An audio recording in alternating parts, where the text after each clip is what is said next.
Les 6 km de lacet du col du Galibier sont sous plusieurs mètres de neige. Chaque matin, dès 5h30, on s'active à réaliser les opérations de déneigement pour ouvrir au plus vite le col. Une chenillette est aux avant-postes pour préparer le tracé, un sondeur sonde la profondeur pour trouver la route et une fraise derrière effectue les tranchées. Voici donc le dispositif qui effectue inlassablement ce travail fastidieux. Bernard Vacher, conducteur de la chenillette depuis 10 ans, tente de tracer la bonne route. Bernard, comment là, moi je vois rien, je sais pas où est la route, comment vous repérez? Au feeling. Alors j'ai les jalons que je vois en amont de la route et je sais que la route elle fait à peu près 6 mètres de large, donc moi je taille à peu près à 7-8 mètres plus large que la route et après je scalpe doucement pour arriver à la retrouver, quoi. Et après c'est les collègues du conseil général avec la sonde qui finit de la trouver une fois qu'il arrive à sonder, une fois qu'il y a moins de 3 mètres de neige, quoi. Il reste près de 2 km pour atteindre le tunnel du haut du col. Une route à cet endroit ensevelie sous près de 12 mètres de neige. Marcel Canat, vice-président en charge des routes du département.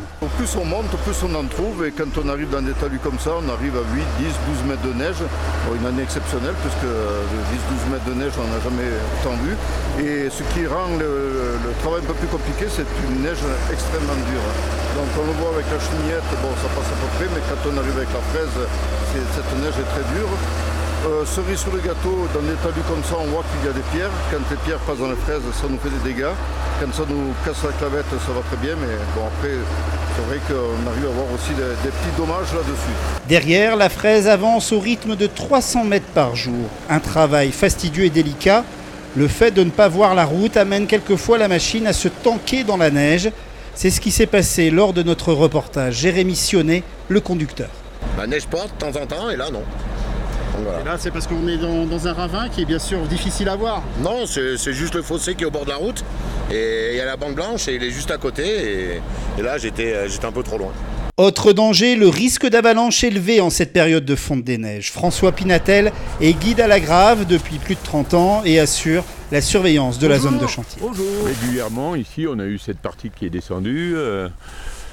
Il y a 3 jours, on a eu d'autres morceaux qui sont descendus. Il faut faire attention.